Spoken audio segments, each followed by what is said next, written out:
자, 오늘 하고 다음 주 한 번 더 하면은 사무엘서가 종결이 됩니다. 벌써 시작이 얼마 안 된 것 같은데 벌써 이제 마감을 합니다. 이거 끝나면은 열왕기서를 이제 하게 됩니다.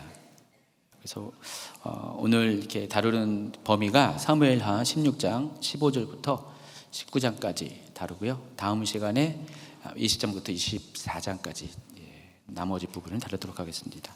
자, 오늘은 이제 이 압살롬의 반역에 대한 이야기들을 더 나누도록 하겠습니다. 마침내 이 압살롬이 반정에 성공을 합니다. 실은 이게 다윗이 양보를 했기 때문에 이런 일이 생겼죠. 다윗이 만약에 맞서 싸웠으면은 치열한 어떤 그런 전투가 있었을 것이고, 또 다윗의 용사들이 만만치 않습니다. 그랬고 또 동족들 간에 어떤 이렇게 피를 흘리는 일들이 생겼을 것입니다. 다윗은 원치 않았고요. 그래서 스스로 물러가 줍니다. 다윗이 예루살렘을 떠나고 이제 빈 예루살렘에 마침내 압살롬이 입성을 하고 공식적으로 반정의 성공을 하게 됩니다. 사무엘하 16장 15절 오늘 본문 첫 구절입니다. 읽어주세요. 압살롬과 모든 이스라엘 백성들이 예루살렘에 이르고 아히도벨도 그와 함께 이른지라. 자, 그런데 여기 아히도벨이 등장을 합니다. 이때 아히도벨이 압살롬과 함께 예루살렘 성에 도착했다고 했습니다. 그런데 여러분, 아히도벨이 누구인가에 대해서 좀 알게 되면은요, 약간 퀘스천을 가질 수밖에 없습니다. 이 사무엘 하에도 나오고요, 역대상에도 나오고, 아히도벨이 어떤 사람인가에 대해서 힌트가 있습니다. 구절들 한번 이렇게 11장 3절, 23장 34절, 그리고 역대상 3장 5절이 있는데 쭉 한번 보십시오. 그럼 여기 보면은 아히도벨이 누구랑 연관이 있다는 것을 알게 됩니다. 누구랑 연결되어 있죠? 밧세바와 연결되어 있습니다. 밧세바의 아버지가 엘리압인데 이 엘리압의 또 아버지가 아히도벨입니다. 자, 그러면은 아히도벨은 밧세바의 할아버지가 되는 거죠. 할아버지가 됩니다. 조부입니다. 그래서 다윗과는 어떻게 해요? 사돈관계가 사돈인가요? 조카 사이가 되는 거죠. 조카 사이가 되는 거죠. 손주 사이, 헷갈립니다. 족보가 손주 사이가, 외손주 사이가 되는 겁니다. 그러니까 원하든 원치 않든 간에 결과적으로 이런 관계로 이제 엮어버렸습니다. 근데 그 이전에 아히도벨은 그 다윗에게서는 유명한 책사였습니다. 그러니까 과거 시대에는요, 지금 시대에는 뭐 그런 사람들이 역할이 있지만은 과거 시대에는 이제 군주 국가에서는 항상 책사가 있었어요. 여러분, 그 유비의 책사가 누구죠? 제갈공명이죠. 이런 식으로 과거에는 이런 어떤 왕과 또 왕의 모든 정책적인 결정, 특별히 군사적인 그런 결정에 도움을 주는 지략가들이 항상 있었어요. 아히도벨이 다윗에게 있어서 그런 역할을 했었고요. 뒤에 소개해 드리겠지만은 아히도벨은 아주 대단한 책략가였습니다. 그래서 모든 사람이 인정해 줄 정도로 대단한 책략가였습니다. 원래 그런 관계였는데 어째 다윗의 그런 범죄로 인해서 이 아히도벨과 다윗의 관계가 이런 식으로 인척 관계로 엮이게 되었습니다. 자, 그런데 아히도벨이 이것을 좋아하지 않았어요. 이 전까지는 아히도벨이 다윗에 대해서 그런 생각을 가질 이유가 없었는데 어느 날 갑자기 자기가 섬기는 왕이 자기의 손녀딸을 범했고 간통을 했고, 또 그것도 모자라서 자기 손녀 사이를 죽음에 이르게 해서 빼앗아가는 그런 일을 겪으면서 아히도벨은 굉장히 마음속에 갈등을 할 수밖에 없었을 것입니다. 그래서 오늘 이제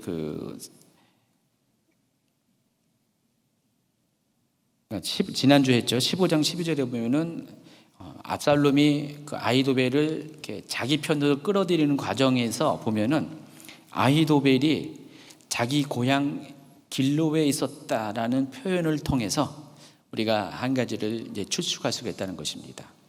그게 바로 이미 이 상태에서는, 이 당시에 이 상황 가운데서는 아히도벨은 다윗을 떠나서 정계에서 은퇴하고 은계에서 자기 고향으로 낙향을 해서 이꼴저꼴 안 보겠다, 그런 인간하고는 내가 같이 못 있겠다 해서 말은 그렇게 안 했겠지만은 다윗을 떠나서 은퇴를 하고 자기 고향에 가서 집과하는 그런 상황이었습니다. 아히도벨이 저주간 다윗에 대해서 굉장히 불편한 마음을 갖고 있었고요. 이것은 옳지 않다라는 그런 생각 가운데 다윗을 떠나 있는 상태였습니다. 그런데 압살롬이 이걸 알았습니다. 다윗과 아히도벨의 관계를 잘 알고요. 지금 자기가 이제 모반을 일으킬 때 아히도벨이야말로 당대 최고의 책략가인데 다윗과는 이렇게 척을 진 사이고 다윗에 대해서 어쩌면 증오심을 갖고 있는 사람이기 때문에 이때야말로 저 사람을 내 편에 끌어들일 수 있는 아주 좋은 기회고, 또 그런 식으로 해서 아히도벨을 불러들였을 때 아히도벨은 그냥 아무 주저함 없이 압살롬의 편에 서게 됩니다. 아히도벨의 입장에서는 그동안 자기가 다윗의 행태에 대해서 불만이 있었고 또 이것에 대해서 뭔가 공의로운 것들을 행하길 원했는데 할 수가 없는 상태에서 압살롬의 반역은 오히려 자기의 그런 분개함과 또 뜻을 펼치는 데 있어서 굉장히 또 좋은 기회가 됐습니다. 그래서 아히도벨은 압살롬의 그런 청에 응했고, 이 두 사람은 과거에 아히도벨이 다윗의 최고의 책략가의 역할을 했던 것처럼 지금 아히도벨은 압살롬에게 가장 최고의 책략가로 자리 잡으면서 함께 예루살렘 성으로 입성을 하게 됩니다. 그런데 16장 16절에는요, 이 아히도벨을 바로 앞전에 이야기하면서 곧바로 후세에 대한 이야기를 합니다. 여러분, 후세는 아히도벨과 마찬가지로 이때 당시에 또 다른 다윗 왕국의 책략가 중에 한 명이었습니다. 서로 라이벌 관계에 있는지는 모르겠지만은 아히도벨과 마찬가지로 그런 역할을 했던 사람이었습니다. 그런데 앞서 이제 다윗이 예루살렘을 성을 떠나가면서 피난길을 향할 때 후세가 나와서 다윗에게 합류하기를 원했는데 다윗이 뭐라 그랬어요? 그러지 말라 그랬습니다. 그래서 일부러 다윗은 후세를 예루살렘 성에 남겨놓고 무엇을 얘기했냐면은 그 이야기가 15장에 남아 있는데 한번 읽어주시기 바랍니다. 다윗이 하나님을 경배하는 마루톡에 이를 때 아렉 사람 후세가 옷을 찢고 흙을 머리에 덮어쓰고 다윗을 맞으러 온지라. 다윗이 그에게 이르되 네가 만일 나와 함께 나아가면 내게 누를 끼치리라. 그러나 네가 만일 성읍으로 돌아가서 압살롬에게 말하기를 왕이여 내가 왕의 종이니이다. 전에는 내가 왕의 아버지의 종이었더니 이제는 내가 왕의 종이니이다 하면 네가 나를 위하여 아히도벨의 모략을 패하게 하리라. 사독과 아비아달 두 제사장이 너와 함께 거기 있지 아니하냐. 네가 왕의 궁중에서 무엇을 듣든지 사독과 아비아달 두 제사장에게 아니라 그들의 두 아들 곧 사독의 아히마아스와 아비아달의 요나단이 그들과 함께 거기 있나니 너희가 듣는 모든 것을 그들 편에 내게 소식을 알릴지니라 하는지라. 이런 사전에 간곡한 부탁이 있었고, 후세는 다윗의 요청에 순종해서 어렵지만은 그런 예루살렘에 남는 선택을 합니다. 그리고 이제 압살롬이 예루살렘에 입성을 하자마자 곧바로 압살롬에게 찾아가서 이렇게 말합니다. 다윗의 친구 아렉 사람 후세가 압살롬에게 나갈 때 그에게 말하되 왕이여 만세! 왕이여 만세! 하니 여러분, 이게 압살롬 입장에서 후세가 이렇게 하면 어떨까요? 일단은 좋긴 좋겠지만은 의구심이 생길 수밖에 없어요. 그러니까 아히도벨은 다윗과 어떤 입장인지 뻔히 알잖아요. 물론 다윗과는 굉장히 오래된 그런 중요한 신하였지만은 또 다윗과는 밧세바와 우리와의 사이에서 어떤 앙금이 있었고 갈등이 있었기 때문에 아히도벨이 다윗을 반대하고 자기 편에 오는 것에 대해서는 전혀 문제가 없는데 후세는 그런 일이 전혀 없거든요. 그래서 압살롬은 이와 같은 후세에 대해서 의심을 품습니다. 그래서 압살롬이 후세에게 이렇게 말합니다. 압살롬이 후세에게 이르되 이것이 네가 친구를 후대하는 것이냐? 네가 어찌하여 네 친구와 함께 가지 아니하였느냐? 하니 이렇게 의구심을 가지고 질문을 하게 됩니다. 어쨌든 결과적으로 후세는 다윗이 이렇게 가르쳐주는 대로 이렇게 행했고 압살롬의 진영에 무사히 합류합니다. 지금 뭐예요? 내부 스파이로 이제 잔입을 한 겁니다. 그런데 이 압살롬이 이와 같이 이 후세를 받아들인 데는요, 여기 이 문장 가운데 18, 19절에 보면은 그 힌트가 있습니다. 단지 그냥 후세가 왕이여 만세, 왕이여 만세 했다고 그런 건 아니고 후세가 한 말 때문에 그랬습니다. 18, 19절 읽어주세요. 후세가 압살롬에게 이르되 그렇지 아니하나이다. 내가 여호와와 이 백성 모든 이스라엘의 택한 자에게 속하여 그와 함께 있을 것이니이다. 또 내가 이제 누구를 섬기리이까? 그의 아들이 아니니까 내가 전에 왕의 아버지를 섬긴 것 같이 왕을 섬기리이다 하니라. 지금 후세가 이 같은 말을 한 것은 물론 다윗의 지시하심이 있었지만은 압살롬의 그런 모반의 정당성을 후세의 입을 통해서 인정해 준 겁니다. 왜냐면은 지금 압살롬은 반정을 했습니다. 그렇지만은 압살롬에게는 어떤 권위가 있냐? 바로 왕위 계승권이 있었어요. 여러분, 다윗의 아들 중에서 압살롬이 몇 번째 아들이죠? 세 번째 아들이죠. 첫 번째 아들이 암논이고 죽었죠. 또 길르압은 아비갈이 나오는 길르압이 있었는데 성경에 명확하게 죽었다는 얘기는 안 나왔지만은 정황상 이미 이때 당시에는 생존하지 않을 가능성이 많습니다. 자, 그러면은 지금 왕위 계승권자는 순서적으로 압살롬이었어요. 근데 아버지와의 관계 속에서 그 계승권을 행사하지 못하고 운둔자의 신세에 있었고요. 이제 압살롬이 이제 반정을 일으켰는데 지금 자기의 그런 왕위 계승권의 정당성을 지금 후세의 입을 통해서 지금 인정을 받고 있습니다. 그러다 보니까 압살롬은 후세를 받아들이는데 의구심도 있었지만은 받아들이는 데 있어서 그렇게 큰 문제가 없었다는 것입니다. 계속해서 20절, 21절에 보면은 예루살렘에 들여 입성한 압살롬에게 아히도벨이 이제는 이제 왕궁으로 들어왔으니까 예루살렘 왕궁 들어갔으니까 이제 왕으로서 예루살렘의 새로운 왕으로서 어떻게 정치를 펴나갈 것에 대한 그런 조언들, 계략들을 가르쳐 줍니다. 그 첫 번째가 21절에 이렇게 하고 있습니다. 아히도벨이 압살롬에게 이르되 왕의 아버지를 남겨두어 왕궁을 지키게 한 후궁들과 더불어 동침하소서. 그리하면 왕께서 왕의 아버지가 미워하는 바됨을 온 이스라엘이 들으리니 왕과 함께 있는 모든 사람의 힘이 더욱 강하여지리이다 하니라. 말도 안 되는 책략을 가르쳐 줍니다. 근데 여러분에게는 말도 안 되는 건데 이 당시에는 이게 충분히 가능한 거였어요. 당시 고대 관습에 의하면은 한 나라가 이제 정복이 되잖아요. 이제 왕이 기존의 왕을 살해하고 이제 국가를 전복시켜 가지고 왕위를 찬탈하게 되면은 여러 가지 한 일 중에 하나가 그 왕의 그런 왕비들, 후궁, 특별히 후궁 같은 경우는 왕비들을 그 새로운 그 왕이 찬탈자가 동침을 합니다. 그래서 모든 백성들의 앞에 내가 이 나라뿐만 아니라 이 왕에 속한 모든 것들을 정복했다는 것들을 과시하는 것이 당시에 고대 그런 국가들의 관례였어요. 간습이었어요. 그래서 지금 아히도벨은 그것에 따라서 그와 같이 행할 것을 이제 책략을 가르쳐 준 겁니다.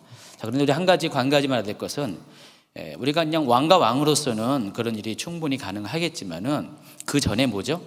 다윗과 압살롬의 관계는 부자 간의 관계입니다. 앞에 얘기한 것이 어떤 면에서 정당할 수는 있지만은 그러나 이 관계, 특별한 관계 안에서는 그것은 뭐예요? 폐륜이잖아요. 잘못된 거죠. 근데 그럼에도 불구하고 이 아히도벨은 왜 그걸 생각 못 했겠어요? 근데 그럼에도 불구하고 아히도벨은 이것을 이렇게 종용을 합니다. 그래서 이 아히도벨이 이것을 통해서 이루고자 하는 몇 가지 목적이 있는데 279페이지예요. 근데 제가 후세라고 잘못 프린트했네요. 아히도벨입니다. 수정해 주세요. 그러니까 아히도벨은 그렇게 함으로써 몇 가지 목적을 가지고 있습니다. 첫 번째, 압살롬과 다윗 간의 부자 지정을 완전히 끊어버리는 것입니다. 이렇게까지 하는데 어느 아버지가 아들을 용서하겠습니까? 그런데 다윗이라는 아버지는 꼭 결국 용서합니다. 그렇죠? 다른 모든 아버지는 용서 안 할 텐데 다윗은 용서합니다. 나중에 보면은요. 다윗의 병 중에 하나가 아들과 관계된 건데 오늘 좀 심각한 병이 있다는 것을 여러분이 발견하게 될 것입니다. 어쨌든 아히도벨의 생각에는 이렇게 하면은 더 이상 압살롬과 다윗과 연결되어지지 못한다는 것들, 정략적으로 이것을 알고 이렇게 행하기를 원했습니다. 자, 그러면은 다윗과 압살롬의 관계가 끊어지면 어떻게 됩니까? 백성들은 둘 중에 하나 선택해야 되잖아요. 원하든 원치 않든 간에 압살롬 아니면은 다윗을 선택해야 됩니다. 신하들도 마찬가지입니다. 다시 또 압살롬하고 다윗의 관계가 좋아지면은 자기들의 입장이 애매할 수가 있어요. 왕들이라는 게 그런 거잖아요. 자기들끼리 막 싸웠다가 뭐 누구 편에 들면은 편들었던 좋아했다가 나중에 하해가 되면 어떻게 해요? 그 편들은 이제 섭섭한 거예요. 제가 많이 인생을 겪으면서 배운 게 하나가 있습니다. 이 부부 간에 문제가 있으면 절대로 개입하면 안 돼요. 누구 한 편 들어주잖아요. 나중에 화해하잖아요. 그거를 뒤집어 씌워요. 제가 몇 번 당했어요. 인생 살면서 몇 번 당했어요. 다들 서로 자기 편 들어달라고 막 그래가지고 근데 편 들어줬거든요. 좀 부부싸움이 물베개라고 하는 말이 맞아요. 뭐 그렇게 싸우다가도 어느 날 아주 그냥 다시 이렇게 친해져요. 그러면은 그때 이렇게 말한 거에 대해서 말 안 하면 되는데 그 배우자에게 그걸 얘기해줘요. 이렇게 얘기했다. 그럼 나중에 그걸 알고 막 저를 막 미워해. 네가 이랬다며 하면서 그런 일이 생길 수가 있다는 거죠. 백성들 입장에서, 특별히 신하들 입장에서 그런 일이 생길 수가 있어요. 그래서 아히도벨은 어떻게 해요? 아예 그런 일이 생길 수 없게끔 다시는 압살롬과 다윗이 연결되지 않도록 완전히 고리를 끊는 차원에서 이렇게 일부러 이렇게 했다는 것입니다. 대단한 사람이에요, 이 사람. 두 번째가 아까 말씀드린 것처럼 아히도벨에게는 개인적인 원한이 있었어요. 바로 자기 손녀딸 밧세바를 범해서 밧세바의 가정이 어쨌든 간에 잘 살고 있었는데 다윗 때문에 깨어졌잖아요. 깨어진 것으로 모자라서 우리아까지 죽었잖아요. 이것은 옳지 못하다는 것에 대해서 이렇게 분노하고 있었는데 언젠가 이 일이 하나님께서 갚아주길 날을 기다렸는데 바로 그때가 온 겁니다. 자, 그래서 이 아히도벨이 가르쳐준 책략을 보면은요 무서운 사람입니다. 다윗이 옥상을 거닐다가 밧세바가 목욕하는 장면을 보고 음욕을 품고 그런 사건이 벌어졌죠. 바로 그 장소에서 아히도벨은 복수를 합니다.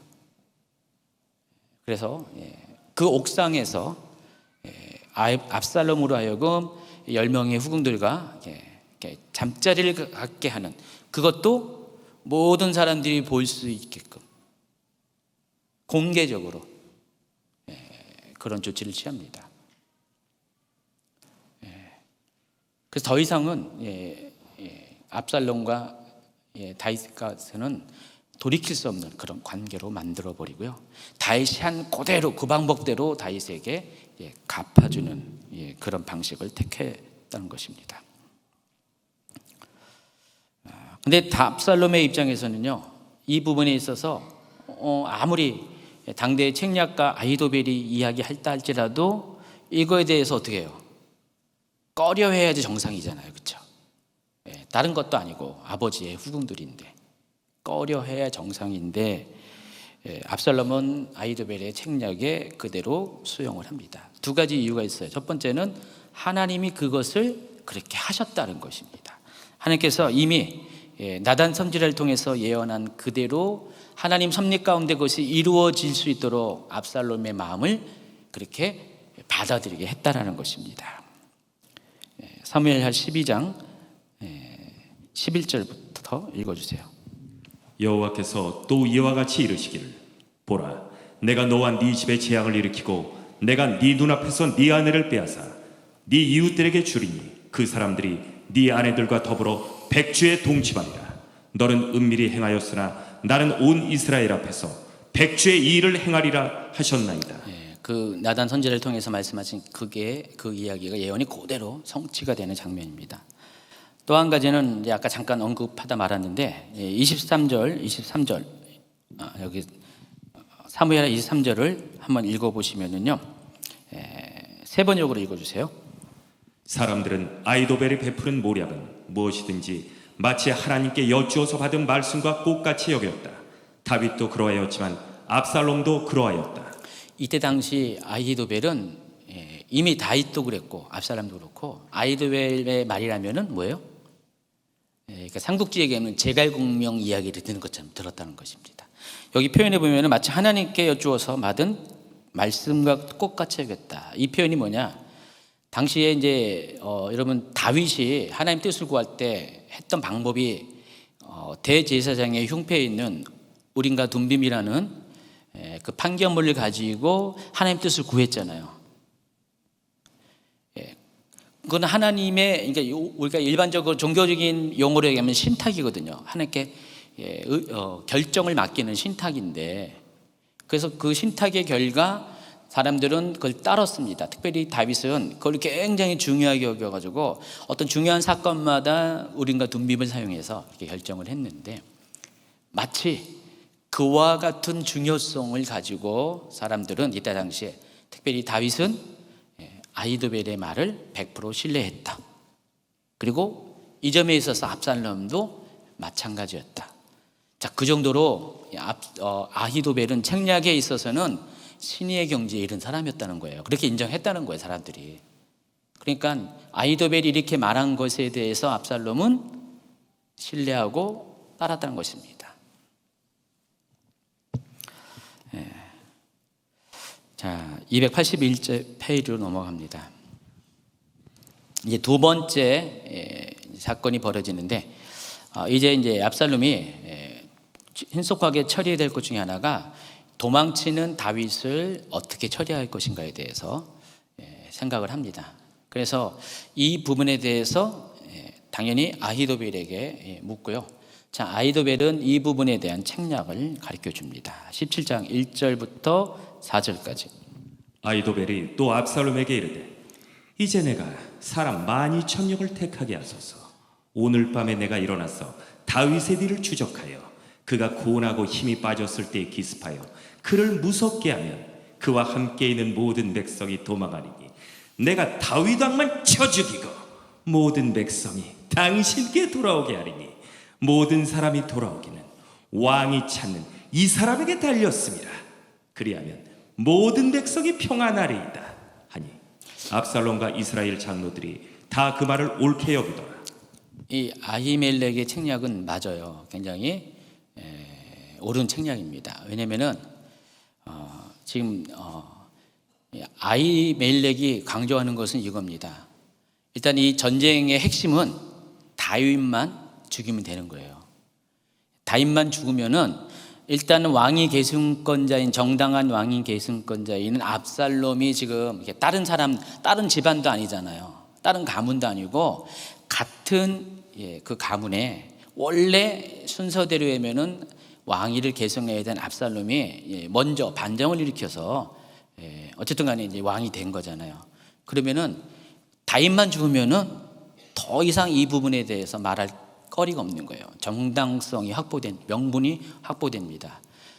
그렇다면은 굳이 가서 전쟁을 벌여가지고 거기 다윗을 따르는 모든 사람들을 죽일 필요가 없이 다윗만 죽이면 그들은 어차피 압살롬에게 충성할 수밖에 없는 거예요. 그래서 12,000명의 군대를 이끌고 기습해가지고 지금 다윗이 도망가고 있는데 다윗은 이렇게 군대가 많지 않았어요. 대략 1,000명 될까 말까. 거기 600명의 가드에서부터 함께했던 사람과 또 호위대인 그렛 사람, 블렛 사람, 요 종류밖에 없었어요. 친위대밖에 없었어요. 일반적인 군대는 없었습니다. 그리고 그냥 무장하지 않은 백성들이에요. 그래서 12,000명이 들이닥치면은 10배, 최소한 10배 정도 많은 군대가 들이닥치면 사람들은 두려워서 백성들은 도망갈 거다. 그때 다윗만 죽이면 된다. 그런 책략을 가르쳐 줍니다. 제가 봐더라도 이것은 좋은 책략인 것 같아요. 여러분 어떠세요? 좋은 책략이죠. 백성들은 건드리지 않고 다윗만 죽이면은 그냥 상황 종료, 이제는 이제 완전하게 왕권이 확립이 된다. 자, 그런데 이 압살롬은 아히도벨만 말만 듣지 않고, 이것도 하나님께서 그렇게 섭리 가운데 인도하셨지만은 후세에게도 조언을 듣고자 합니다. 그래서 5절 6절에 보니까 후세를 불러서 후세에게 너는 이 점에 대해서 어떻게 생각하냐, 아히도벨은 이렇게 말했는데 너는 이 점에 대해서 어떻게 생각하냐라고 묻습니다. 그럴 때 7절 이하에 보면 후세가 이렇게 답을 합니다. 후세가 압살롬에게 이르되 이번에는 아히도벨이 베푼 계략이 좋지 아니하니이다 하고, 또 후세가 말하되 왕도 아시거니와 왕의 아버지와 그의 추종자들은 용사라. 그들은 들에 있는 곰이 새끼를 빼앗긴 것 같이 격분하였고 왕의 부친은 전쟁에 익숙한 사람인즉 백성과 함께 자지 아니하고 지금 그가 어느 구레나 어느 곳에 숨어 있으리니 홍무리 중에 몇이 먼저 엎드러지면 그 소문을 듣는 자가 말하기를 압살롬을 따르는 자 가운데에서 패함을 당하였다 할지라나 비록 그가 사자 같은 마음을 가진 용사의 아들일지라도 낙심하리니 이는 이스라엘 무리가 왕의 아버지는 영웅이요 그의 추종자들도 용사인 줄 알미니이다. 여기까지. 후세는 먼저 앞전에 아히도벨이 다윗의 후궁들을 압살롬 하여금 이렇게 간통하게 한 것에 대해서는 책략이 옳은 것이라 인정을 해주고요. 그러나 이번의 것은 옳지 않다, 틀린 책략이다라고 합니다. 그 이유가 다윗에게는 정말 용맹한, 정말 다윗을 위해서 목숨을 바칠 수 있는 그런 용사들이 있고, 어쨌든 간에 그들은 다윗을 끝까지 보호할 것이라. 그들 중에서 일부가 만약에 공격을 당하면은 이것이 삽시간에 퍼져서 다윗이 다른 곳에 계속 숨어 있을 수 있고 피신할 수 있기 때문에 결국 다윗 잡기가 어렵다. 그 대신에 11절에서는 이렇게 새로운 책략을 얘기합니다. 나는 이렇게 계략을 세웠나이다. 온 이스라엘을 단에서부터 브엘세바까지 바닷가의 많은 모래같이 당신께로 모으고 친히 전장에 나가시고 우리가 그 만날 만한 곳에서 그를 기습하기를 이슬이 땅에 내림같이 우리가 그의 위에 덮쳐 그와 함께 그 함께 있는 모든 사람을 하나도 남겨두지 아니할 것이요 또 만일 그가 어느 성에 들었으면 온 이스라엘이 밧줄을 가져다가 그 성을 강으로 끌어들여서 그곳에 작은 돌 하나도 보이지 아니하게 할 것이니이다. 아멘. 자, 여러분 이제 이걸 보면서 후세와 아히도벨이 책략이 뭐가 다르죠? 후세의 책략의 핵심은 뭐죠? 단 한 사람 다윗만 죽이면 된다. 근데 아히도벨은 그 일이 쉽지가 않다. 그렇기 때문에 많은 군대, 단에서부터 브엘세바까지, 그러니까 이스라엘의 모든 지파에서 군대를 모아서, 이때 군대를 이 정도로 전군에서 동원령을 내리면 몇 명 모일 것 같아요? 몇십만 명이 모일 겁니다. 앞전에 12,000명 수준이 아니라 몇십만 명을 모여서 그들의 그런 수적인 우세함을 가지고 다윗의 군대를 이렇게 덮쳐서, 여기 보시면은 이슬이 땅에 내린 같이 우리가 그의 위에 덮겠다. 어떤 분들은요, 이 11절부터 12절, 이렇게 13절 쭉 장면을 보면서 왜 압살롬과 또 그의 신하들이 후세의 말에 마음이 뺏겼는가에 대해서 뭐라고 설명하냐면은 후세의 언어에 대해서, 언어 표현 방식에 대해서 얘기해요.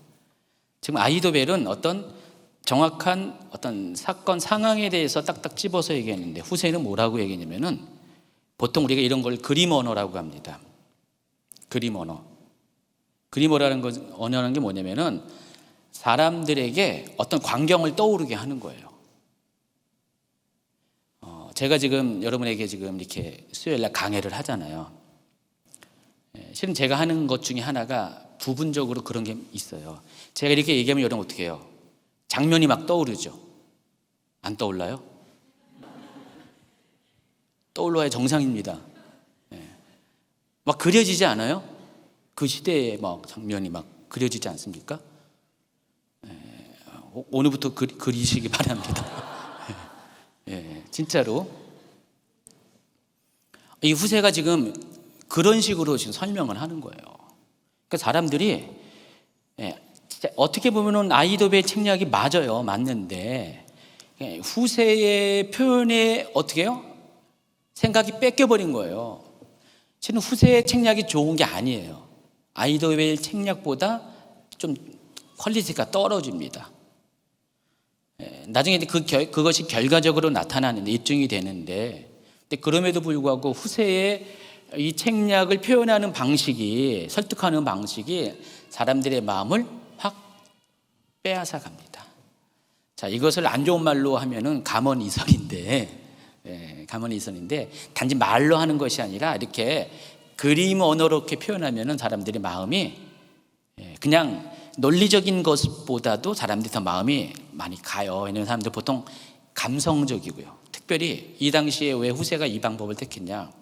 이미 압살롬은요, 이렇게 계속해서 아무런 거침없이 헤브론이 시작해가지고 아무런 거침없이 예루살렘까지 들어왔잖아요. 그리고 확실하게 왕권을 딱 붙잡았잖아요. 그러니까 지금 굉장히 업되어 있는 상태입니다. 또 압살롬을 따르는 다른 신하들도 역시 마찬가지로 업되어 있는 상태예요. 하나님 우리와 함께한다. 우리가 이겼다. 아히도벨만 빼고, 아히도벨은 정말 냉철한 사람이지만은 대부분의 신하들이 지금 업되어 있는 상태에서 지금 후세는 그들의 업된 마음에 뭘 집어넣었을까요? 교만한 마음을 집어넣은 겁니다. 수십만 명이 그냥 광야에 이슬이 덮은 것처럼 그들을 덮어버리니, 와, 생각해 보세요. 그러면 와, 저건 다윗은, 우리가 알고 있는 그 다윗은 용사고 또 함께하는 용사들이 많이 있지만은 별거 아니다라고 자신감을 불어넣으신 거예요. 실은 이 압살롬에게 가장 약점 중에 하나가 아버지 다윗과 따르는 용사들에 대한 그런 두려움이 있는 게 사실이거든요. 그래서 그것을 덮어버리는 이 표현을 하니까 압살롬도 마음이 혹했고, 또 따르는 모든 신하들도 마음이 혹해버립니다. 자, 그런데 17장 14절은 그와 동시에 이 일이 하나님께서 압살롬을 패하게 하시려고 하신 그런 섭리 가운데 일어난 일이라고 소개를 하고 있습니다. 읽어주세요. 압살롬과 온 이스라엘 사람들이 이르되 아렉 사람 후세의 전략은 아히도벨의 계략보다 낫다니, 이는 여호와께서 압살롬에게 화를 내리려 하사 아히도벨의 좋은 계략을 물리치라고 명령하셨음이더라. 저 같은 경우는 후세 말 안 듣는데 아히도벨 말을 듣는데, 좀 이성적인 사람은 이거 후세 말보다는 아히도벨 말이 맞아요. 근데 이 사람들은 지금 감성적으로 반응했다는 것을 아시기 바랍니다. 그러니까 지금 아히도벨은 이성적으로 접근했고 후세는 감성적으로 접근했는데 사람들에게 들떠있는 상황에서는 그 감성적인 접근에 딱 이렇게 먹이를 채듯이 그것을 받아들였다는 것입니다. 다윗이 예견한 대로 이제 후세가 그 안에 스파이처럼, 이중 스파이처럼 잠입해 있을 때 정말 후세의 역할이 굉장히 중요하게 됩니다. 자, 후세는 지금까지 일어난 모든 상황들을 또 같은 목적으로 남겨놓은 제사장, 대제사장 사독과 아비아달에게 보고를 합니다. 그러면은 사독과 아비아달은 자기의 두 아들인 요나단과 아히마스를 통해서 모든 궁에서 일어날 일들을 지금 전달을 하고 있습니다. 지금껏 전달을 하고 있었어요. 내통을 하고 있었습니다. 그래서 후세는 이 사독과 아비아들에게 연락해서 이러한 계획이 있다는 것을 속히 가가지고 다윗에게 알려줄 것을 요청을 합니다. 15절 16절. 이에 후세가 사독과 아비아달 두 제사장에게 이르되 아히도벨이 압살롬과 이스라엘 장로들에게 이러이러하게 계략을 세웠고 나도 이러이러하게 계략을 세웠으니 이제 너희는 빨리 사람을 보내 다윗에게 전하기를 오늘 밤에 광야 나루토에서 자지 말고 아무쪼록 건너가소서 하라. 혹시 왕과 그를 따르는 모든 백성이 몰사할까 하노라 하니라. 자, 후세가 이렇게 전하는 것은 지금 이제 지도를 먼저 보여주면은요, 저기 보면은 여리고 지나서 광야 나루토라고 있죠. 보이시죠? 맨 밑에 사회 약간 위쪽에 예루살렘에서 여리고까지 지금 유다 광야길을 이렇게 산을 내려가듯이 내려간 다음에 요단 계곡 골짜기를 지나서 저 동편의 길앗 땅으로 가야 되는데 거길 거칠 때 당시에 이제 자주 사용하는 길 중에 하나가 저 통행로가 저기 광야 나루터가 있습니다. 여리고 광야에 나루터가 있는데 여기에 여리고 평야에 나루터가 있는데 여기를 배를 타고 넘어가야 된다는 것입니다. 여러분 아무리 많은 군대가 있어도 일단은 물이 있기 때문에 어떻게 해요? 저기를 건너갈 때는 뭐가 생기죠? 병목 현상이 생기잖아요. 지금 다윗 일행은 적어도 1, 2천 명 이상 또 따르는 백성이 얼마나 많은지 모르지만 몇천 명 될 거예요. 그러니까 저기까지는 도달했어요. 다윗 일행이 저기까지는 갔는데 거기에서 오늘 밤 자지 말고 밤이 이제 가까우니까 이제 거기 자려고 했겠죠. 절대로 자지 말고 어떻게 해라? 건너가라. 무슨 일이 있다도 건너가라. 자, 그러면은 쫓아오는 압살롬의 군대도 똑같이 어떻게 해요? 저기까지는 빠른 속도로 쫓아왔지만은 요단강이 가로막혀가지고 저기서부터는 병목 현상이 일어납니다. 아무리 수가 많아도 넘어가는 시간이 있다 보니까 그만큼 시간이 오래 걸립니다. 여러분 예전에 한국 전쟁 때 막 공산군에 의해서 막 밀려가지고 한국군이 막 후퇴를 했잖아요. 어디가 딱 저지선이 돼 있었죠? 낙동강. 낙동강이 딱 저지선이 돼가지고 낙동강을 못 건너오게 하는 겁니다. 그러니까 거기서 전쟁이 지연이 된 겁니다. 그러니까 지금 별수를 다해서 목숨을 다해서 낙동강 저지선을 지키려고 많은 사람들이 희생이 됐습니다. 바로 그와 같은 상황을 얘기하는 것입니다. 그래서 이 요단강이 1차 저지선입니다. 압살롬의 대규모 군대가 다윗 군대를 쫓아오지 못하는 1차 저지선이 되기 때문에 저기에서 저렇게 머무르지 말고 빨리 저 저지선을 넘어서 요단 동편으로 도망가라 라고 가르쳐 준 겁니다. 그래서 이제 이 사독과 아비아달은 자신의 두 아들, 요나단은 아비아달의 아들이고 또 아히마아스는 사독의 아들입니다. 두 사람을 두 사람 모두 제사장인데 어디에다가 대기시켰냐면은 그 기드론 골짜기에 보면은 샘이 하나가 있어요. 엔로켈 샘터. 오늘 성경에서는 그게 뭐라고 나왔냐면은 에느로겔이라는 그런 샘이 있는데 샘이 있다는 것은 여기에 물길로 오는 사람들이 있는 것입니다.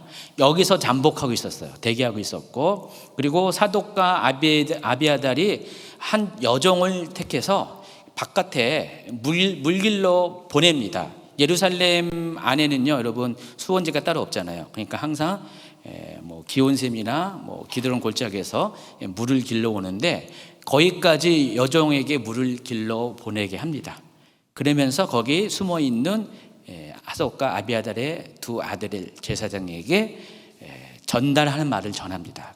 그러면 이 사람들은 그걸 듣고 곧바로 다윗에게 가서 이런 일이 있습니다라고 계속해서 이렇게 보고를 하는 그런 상황이었어요. 계속 그런 일을 하고 있었다는 것입니다. 자, 그런데 일이 발각이 됩니다. 압살롬의 그런 척후병에 의해서 발각이 돼서 그래서 그들의 정체가 드러나게 됩니다. 그래서 이들이 도망을 갑니다. 도망을 가냐면 어디로 가면은 18절부터 읽어주세요. 세 번역으로. 그런데 그만 한 젊은이가 그들을 보고서 압살롬에게 가서 일러 바쳤다. 탈로가 난 줄을 알고서 그 두 사람은 재빨리 그곳을 떠나 바울인 마을로 가서 어떤 사람의 집으로 들어갔다. 그 집 마당에는 우물이 있었는데 그들은 그 속으로 내려갔다. 그 집 여인은 덮을 것을 가져다가 우물 어귀에 펴놓고 그 위에 찌은 보리를 널어놓아서 아무도 눈치를 채지 못하게 하였다. 압살롬의 종들이 그 집으로 들어와서 그 여인에게 물었다. 아히마아스와 요나단이 어디에 있느냐? 그 여인이 그들에게 대답하였다. 그들은 방금 저강을 건너갔습니다. 그들이 뒤쫓아갔으나 찾지 못하고 예루살렘으로 돌아갔다. 여자 성우 등장했어야 되는데 여자 성우 등장했었는데 뭐 이후로는 거의 안 나와요. 여자 성우는. 뭔 장면이 연상됩니까? 여호수아 정복정전 때 라합에서 집에서 발생한 기생 라합에서 두 명의 정탐꾼을 숨겨준 그 장면과 비슷하죠. 비슷합니다. 비슷해야 됩니다. 그래서 어쨌든 이 두 사람 요나단과 아히마아스는 압살롬의 추격대를 피해서 다윗에게 가서 이 일들을 이야기해 줍니다. 그래서 22절에 보면은 읽어주세요. 그러자 다윗이 자기와 함께 있는 온 백성을 거느리고 거기에서 떠나 요단강을 건너갔는데 날이 셀 때까지 요단강을 건너지 못한 사람은 하나도 없었다. 지금 이 일이 언제 일어났어요? 밤새도록 도망간 겁니다. 지금 다윗이 밤새도록 도망간 거예요. 무슨 장면이 생각날까요? 또 이스라엘 백성이 홍해 앞에서 홍해를 건너는 장면하고 비슷하지 않아요? 그냥 비슷하다고 생각하시기 바랍니다. 지금 밤새도록 지금 넘어간 거예요. 그만큼 요단강 건너는데 지금 몇천 명이 넘어가는데도 이 정도로 오래 걸렸어요. 그냥 길을 가면 그냥 편하게 가는데 강을 건넌다는 게 쉽지가 않잖아요. 그래서 아마 계속해서 이렇게 조그만 배들이 왔다 갔다 해가지고 그냥 밤새도록 왔다 갔다 하면서 실은 요단강이 넓지 않거든요. 폭이 이때 당시는 지금보다는 좀 넓을 거예요. 지금 기드론 시내도 지금은 물이 거의 없지만 이때는 이렇게 물이 있는 것으로 봐서 요단강도 아마 지금보다는 물이 많았을 거예요. 당연히 뭐가 있어요? 이렇게 깊이가 있어가지고 배가 있어야지 다닐 수 있는 그런 강이었을 것 같아요. 그래서 계속 배가 왔다 갔다 하니까 밤새도록 수천 명이 지금 건너간 거예요. 나중에 이제 압살롬 군대가 올 때는 어떻게 됐어요? 그 수많은 군대가 여기 넘어갈 때 시간이 엄청 걸렸을 거 아니에요. 자, 이 모든 것들을 후세는 지금 머릿속에서 다 계략을 가지고 다 작전 지시를 했다는 것을 아시기 바랍니다. 그래서 다윗이 요단강을 건너온 것은 군사 전략상 두 가지 의미가 있습니다. 첫 번째, 아히도벨의 계략이 실패로 돌아간 겁니다. 아히도벨의 계략이 원래 기습해가지고 다윗이 멀리 도망가기 전에 다윗만 먼저 죽이고자 하는 그 아히도벨의 계획이 이제는 더 이상 실행할 수 없는 지경에 이르게 됐다는 것. 그리고 또 한 가지는 이제 요단강을 건넜기 때문에 다윗에게는 시간이 벌어졌고 다시 정신 차리고 자신의 그런 군대를 재정비할 수 있는 그런 여유를 갖게 되었다. 그러니까 요단강을 다윗이 안 건넜으면 어떻게 됐어요? 다윗이 어떻게 될지 몰라요. 정말 아마 다윗은 이렇게 압살롬의 군대 위에서 몰살당할 가능성이 거의 99%였을 것입니다. 이스라엘 백성이 홍해를 건너지 않았으면은 애굽 군대에 의해서 몰살당할 수밖에 없는 상황과 유사하다는 것을 아시기 바랍니다. 여기 압살롬이 이 상황 가운데서는 다윗과 압살롬이 하나님의 백성과 사탄의 그런 영적 전쟁이라고 하면은 어때요? 우리 삶 가운데 사탄은 계속해서 우리를 넘어뜨리고자 하고 우리의 왕권을 빼앗으려고 하고 추격하고 이렇게 요단강의 막다른 곳에서 우리를 이렇게 공격하려고 하고, 근데 그럼에도 불구하고 하나님 어떻게 해요? 우리를 피하게 하시고 도망가게 하시고 또 바다를 열듯이 강을 건너게 하셔서 어떤 위경들을 다 벗어나게 하신 하나님이라는 것을 아시기 바랍니다. 자, 상황이 이렇게 전개되자 아히도벨은 자기의 계략이 실패했던 것을 알고 고향 길로로 돌아갑니다. 그리고 그곳에서 스스로 목매어 죽습니다. 어디 갔을까요? 지옥 갔겠죠. 일반적인 얘기 아닙니다. 자결을 했기 때문에. 아히도벨이 자결을 선택한 두 가지 이유가 있습니다. 첫 번째는 자존심 때문에 그래요. 이 아히도벨이 당시에 사람들이 아히도벨을 모처럼 여겼다고 했어요. 신의의 경지에 이른 최고의 책략고로 여겼는데 지금 아히도벨이 보기 좋게 지금 완패를 당한 거잖아요. 그래서 원래 이런 책략가들은 자존심이 굉장히 세죠. 그래서 실패한 것을 알고 고향으로 돌아가서 자결을 합니다. 그리고 또 한 가지는 이제 압살롬의 반정은 앞을 보니까 내다볼 수 있어. 이런 사람들은 결국 실패할 것이라는 것을 예감을 했습니다. 어차피 자기가 살아있어도 나중에 다시 돌아오게 되면 어떻게 해요? 최고의 역적이 되죠. 그래서 다윗에 의해서 자기도 죽을 것이기 때문에 미리 그런 수치를 당한 일이 미리 자결을 하게 됩니다. 어쨌든 이 아히도벨의 예견대로 이 사건을 고비로 다윗과 압살롬의 운명 또한 새롭게 다시 뒤바뀌는 전환점을 맞이하게 됩니다. 그래서 이 아히도벨의 죽음은 압살롬의 죽음을 예고하는 서막에 해당하는 것입니다.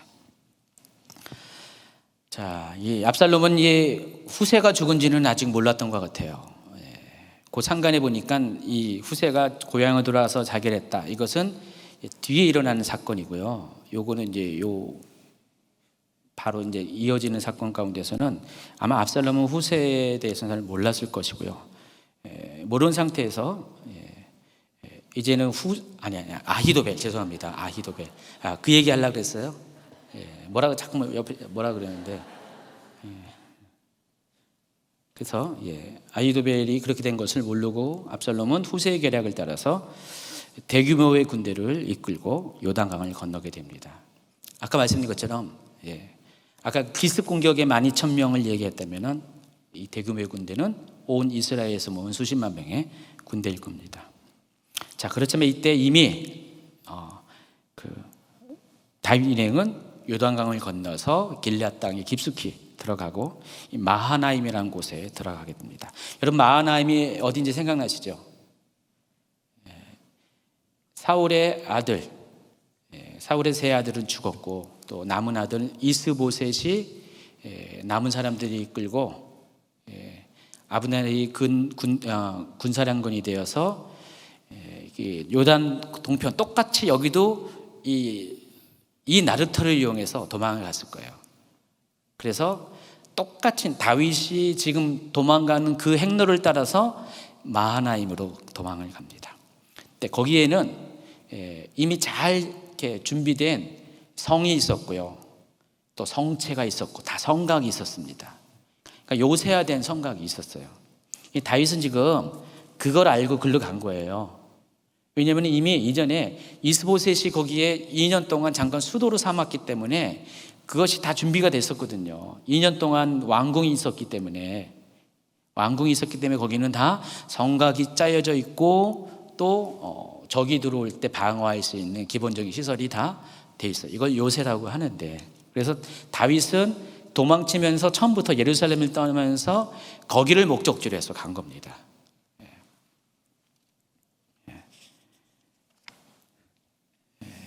그래서 다윗은 요새된 마하나임에서 이제 전쟁이 벌어져도 그 안에서 버티기 작전을 하면 돼요. 수성이라고 그러죠. 성을 지킨다. 근데 반면에 압살롬은 어떻게 해요? 그냥 들에서 그냥 천막을 치면서 지금 서로 이렇게 대립을 하는 상황이었습니다. 누가 유리할 것 같아요? 수적으로는 압살롬의 군대가 많지만은 또 이 지형과 이런 것을 고려하면은 다윗이 유리합니다. 어쨌든 이 다윗은 마하나임으로 들어가서 거기서 군대를 재정비하게 됩니다. 자, 그 사이 압살롬은 자신의 군대를 이렇게 지금 갑자기 반정을 일으켜가지고 사람들이 어쩔 수 없이 자기 편에 다 이렇게 백성들이 오게 됐지만은 마땅히 아직 군사 조직이 있었던 거 아니잖아요. 다윗은 군사 조직이 기존에 갖고 있던 잘 훈련된 조직이 있었고 압살롬에게는 그게 없었어요. 그래서 압살롬이 군대를 새롭게 조직합니다. 그래서 군사령관이 필요한데 군사령관을 누굴 세우냐? 아마사를 세웁니다. 이 아마사가 누군가 여러분 족보를 한번 보시기 바랍니다. 족보 25 슬라이드. 자, 이세에게는 모두 몇 명의 아들이요? 8명의 아들이 있었습니다. 사무엘상에는 7명의 아들을 소개하고 마지막으로 8번째 다윗을 소개했는데, 이 역대상의 기록에 의하면은요, 7명의 아들만 소개합니다. 그러니까 다윗을 포함해서 한 명이 빠져버려요. 그렇죠? 퀘스천. 역대상 지금 2장에 있는 족보를 기초로 해서 표를 만든 건데, 참 8명의 아들이 있었고요. 또 딸 둘이 있었어요. 수르아가 있었고요. 아비가일이 있었습니다. 이세에게는요. 모두 8남 2녀의 자녀가 있었습니다. 그런데 그 중에서 수르아라는 딸에게서 딸이 시집을 가가지고 아들을 낳는데 3명이에요. 아비새, 요압, 아사엘입니다. 자, 그러면은 요압은 다윗에게 있어서는 뭐가 되죠? 조카예요. 그래서 다윗은 요압의 외삼촌입니다. 그리고 또 한 명의 아마 누나일 가능성이 많은데 아비가일이라는 누나가 또 시집가 가지고 아들을 낳는데 아마사입니다. 그럼 아마사도 역시 마찬가지로 다윗의 조카입니다. 보면은 다 집안 싸움 하고 있어요 지금. 그렇죠? 집안 싸움 하고 있습니다. 그래서 여기서 이제 성경에 나와 있는 이렇게 다시 이제 큰 그림으로 보여주시면 이렇게 나와 있습니다. 다시 이제 다윗의 조카들에 대해서. 그러면 아비새, 요압, 아사엘, 아마사는 같은 그런 족보의 수준의 족보에 있는 사람이고, 그럼 요압과 아마사는 뭐예요? 사촌지간. 무슨 사촌지간? 이종 사촌지간. 고종이 아니라 이종 사촌지간. 그러니까 이모의 아들입니다. 요즘은 고종보다는 이종이 친하잖아요. 보면 그렇더라고요. 굉장히 친할 수도 있겠죠, 여기. 근데 한 명은 어떻게 해요? 다윗의 편에서 군대 장관. 또 이 아마사는 새롭게 압살롬 편에서 군대 진장. 참 이상한 집안이 돼버렸습니다. 그래서 이 아마사는요, 나중에 압살롬이 죽은 다음에 다윗의 군대에 또 들어가요. 군대에 들어가서 군대 장관으로 발탁이 됩니다. 근데 이것 때문에 요압과 알력이 생겨가지고요, 요압이 어떻게 해요? 결국은 아마사를 살해를 합니다. 예전에 아브넬을 살해한 것처럼 아마사조차도 요압이 살해합니다. 자, 그 이야기가 다음 주에 얘기했는데 미리 사무엘하 20장 8절, 9절, 10절 읽어주세요. 그들이 기브온의 큰 바위 곁에 이르렀을 때 아마사가 그들의 앞으로 다가왔다. 요압은 군복을 입고 허리에 띠를 띠고 있었는데 거기에는 칼집이 달려 있고 그 칼집에는 칼이 들어 있었다. 요압이 나아갈 때 칼이 빠져나와 있었다. 요압은 아마사에게 형님 평안하시오 하고 말하면서 오른손으로 아마사의 턱수염을 붙잡고 입을 맞추었다. 요압이 다른 손으로 칼을 빼어 잡았는데 아마사는 그것을 눈치채지 못하였다. 요압이 그 칼로 아마사의 배를 찔러서 그의 창자가 땅바닥에 쏟아지게 하니 다시 찌를 필요도 없이 네가 아마사가 죽었다.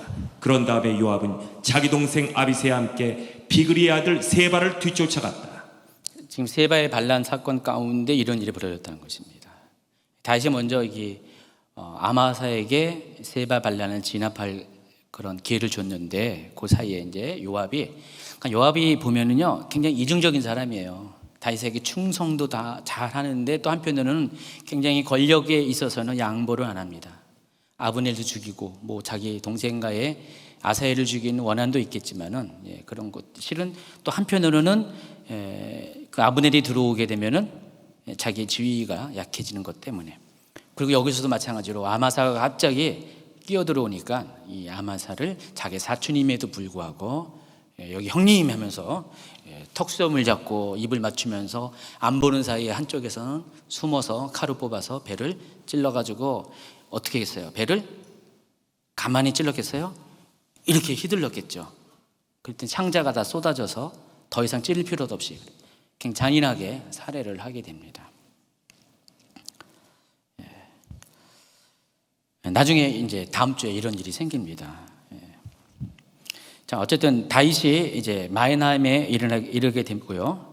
다윗이 마하나임에 이르게 되니까 세 명의 사람들이 다윗을 환영합니다. 첫 번째가 암몬 왕 나하스의 아들 소비, 또 마하나임 로데발 사람 마길, 길앗 사람 바르실레.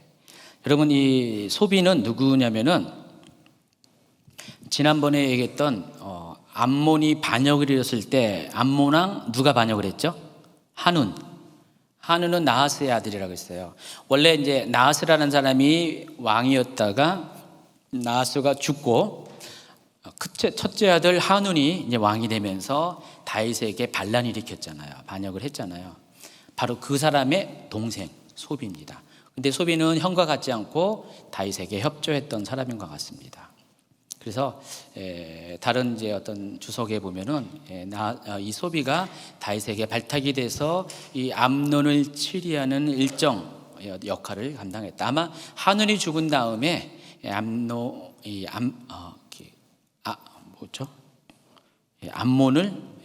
암몬을 통치하는 그런 역할을 했던 것 같습니다. 그리고 마길은 누구죠? 무비보셋을 어릴 때 걷어다가 키워준 사람. 그리고 바르실레가 나오는데 이 사람은 길앗 사람으로서 이때 당시에 여기에 돈이 많은 그런 사람이었습니다. 그래서 이 세 사람이 다윗을 환영해 주고요, 먹을 것 챙겨주고 그렇게 합니다. 그 이야기가 쭉 나와 있습니다. 자, 지도를 쭉 보면은 이렇게 다윗이 마하나임에 도착하니까 이렇게 각각 세 곳에서 이렇게 사람들이 와서 다윗을 환영하고요. 이 말은 뭐죠? 다윗을 지지해 줬다는 거예요. 지금 다윗이 마하나임이라 갔을 때 만약에 이들이 대적을 해봐요. 앞에 그 예루살렘을 떠나올 때 뭐 시므이처럼 이렇게 막 대적을 해봐요. 다윗이 설 곳이 없는데 하나님은 그래도 길을 열어주셔서 저기 변방에 있는 사람들로 하여금 다윗에게 선대하게끔 도와줍니다. 자, 이제 드디어 전쟁이 벌어집니다. 다윗은 이제 마하나임에 도착해가지고 전열을 갖다 습니다. 그리고 기존의 자기를 따르는 용사들을 중심으로 군대를 재편하는데 이 마하나임에서 새로 뽑은 신병들, 새로운 백성들과 함께 섞어서 군대 조직을 새롭게 재편합니다. 모두 3개의 부대로 나누는데 요압과 아비새 그리고 아까 다윗이 도망올 때 다윗을 끝까지 함께 하기로 맹세한 가드 사람 이때. 가드는 여기서 가드는 블레셋을 말하는 거죠. 이때 이 세 사람을 3명의 장군으로 임명을 하고요. 3개의 부대로 나눕니다. 근데 이 세개 부대는 당시에는 일반적인 거였어요. 고대에는요, 보통 적은 병력으로서 많은 수의 군대를 대적하기 위해서는 군대 편성을, 부대 편성을 세 개로 나눕니다. 중앙군, 또 자군, 우군 해가지고요. 그런 식으로 군대를 조직합니다. 그래서 요압과 아비새 이때에게 군사령관을 맡기고요. 또 백성들에서 새로 뽑은 사람들을 중에서 천분장과 백부장을 세웁니다. 어떤 주석에 의하면 이때 당시 다윗의 군대가 약 4,000명 정도 됐을 가능성이 많다. 굉장히 소수의 병력이죠. 소수의 병력인데, 근데 그럼에도 불구하고 이들은 노련한 전략을 사용해서 결국은 대군인 그 압살롬의 군대를 이기게 됩니다. 자, 전쟁이 벌어지기 전에 다윗은 모든 지휘관들에게 당부를 합니다. 18장 5절. 18장 5절이요.